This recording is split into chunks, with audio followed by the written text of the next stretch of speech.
I don't have a problem with the idea of parents who stay home with their kids. It's not like that. I get that childcare is expensive, and that oftentimes it just makes sense. What I have a problem with is my teenage daughter literally planning her life to only become a som. As in, no college, no jobs, no certifications, nothing at all to support herself until that time might come.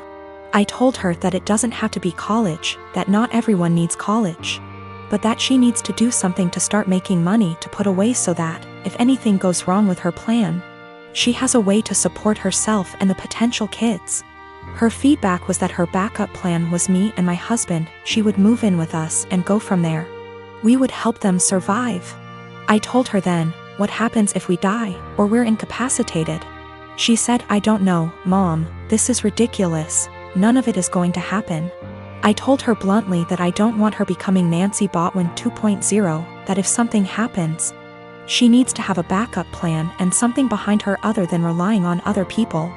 I emphasize that again, it does not need to be college. She can start working retail to learn customer service skills that she can carry on to doing call center work from home if need be. She can start working as a receptionist somewhere. She can do any number of things. But she says no, she's going to plan to be a som.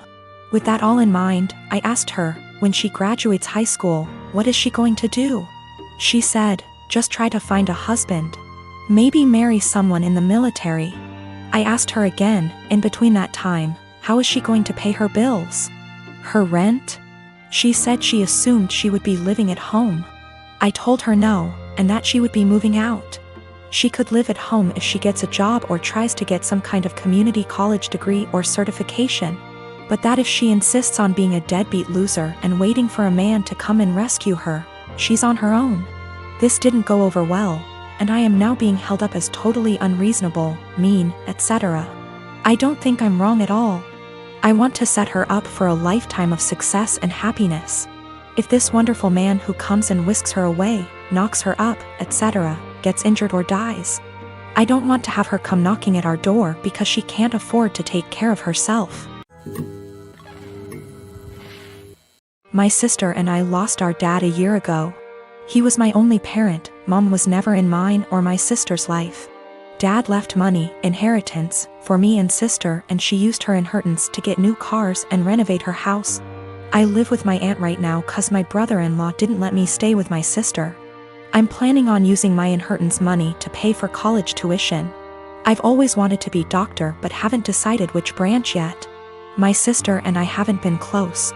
It started after she got married to her chronically ill husband who was allowed to make backhanded comments about dad and mock his illness, and make a scene at his funeral. Only because he's ill and shouldn't be held accountable for his behavior. I've distanced myself, but my sister kept visiting a lot lately venting about my brother-in-law's condition.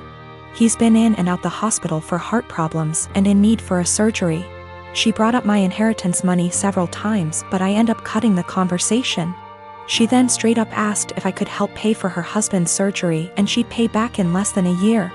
I felt uneasy cause if I give her money from my inheritance, which is a large amount, then there's no guarantee she'll pay back before it's time to apply for college. I'm taking a year gap, but I know my sister can't pay back that much and I felt I was risking my future. I refused to help and she had a meltdown at my aunt's house calling me heartless, cruel with no empathy. She said that her husband's health should be a priority and I needed to help because education is nothing compared to someone's health, and asked if I'd be happy to see her as a widow and my nephew with no father. My aunt suggested others pay, but most of them cut my sister and her husband off. I argued that her husband's poor health isn't my fault after she kept blaming and guilt-tripping me. She kept crying, and although my aunt decided to stay out of it, she said that I should be prepared for permanent damage in my relationship with my sister if I don't help her now. She's been sending texts and pictures of her family telling me this is what I was saying no to. A happy, healthy family with a healthy husband and father. I cried and felt like I was being selfish, not good aunt and sister. I asked my friend and he said let them sell the cars and all the luxurious stuff they bought to afford the surgery, and warned me, if I give them money I'll never get it back and may not be able to go to medical school. My daughter is 16 years old and in high school. I noticed recently that she's been behaving in a bad manner, constantly commenting on other people's looks, belongings. calling them stuff that isn't cool and just being insensitive. It's like she lost a filter or something, because usually she's polite, but my wife suspected that our daughter's sudden misbehavior occurred after she started hanging out with new girls from the school. Basically the mean type, and have picked on their behavior. I've sat with my daughter and had many discussions about how her behavior has been negatively affecting everyone around her. Our housemaid is the person most affected here, and my daughter has chosen her to be her target for hair, clothes, etiquette, criticism. She has complained about our daughter calling her offensive names like filthy and gross for cleaning certain areas in our house. I took a stand and explicitly told my daughter I'd punish her if she ever said stuff like that to our housemaid again. Last week my daughter had a party to go to. Earlier that day she called our housemaid filthy. So I grounded her by not letting her go to the party. She threw a fit and called our housemaid a liar, saying she never called her that. That was the end of it.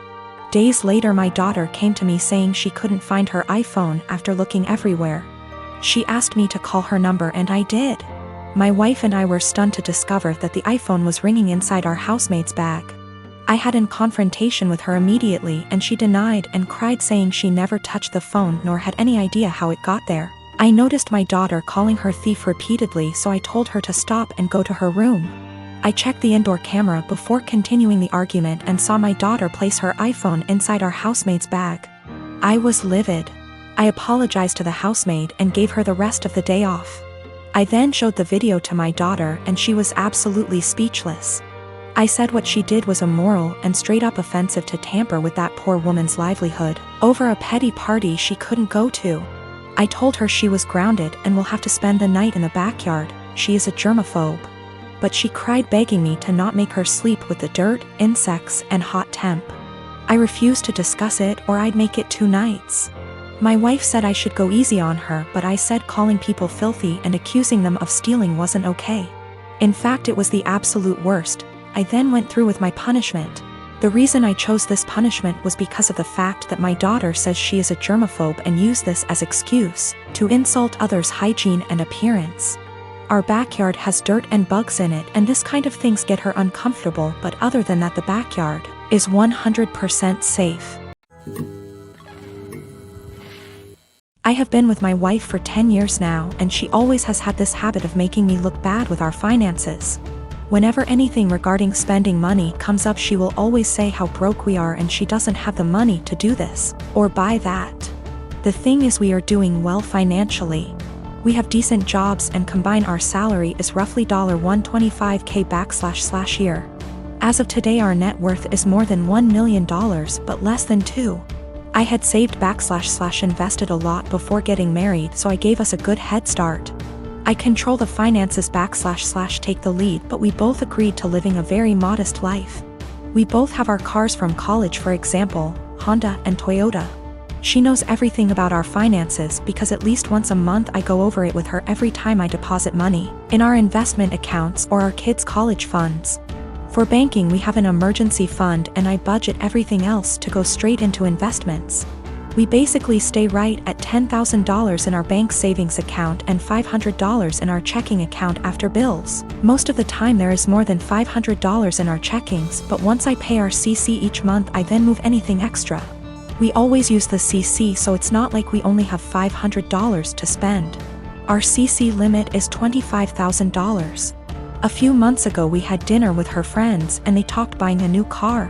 My wife said something like, "I wish I could get a new car, but I'm always broke after paying the bills. We still have our college cars."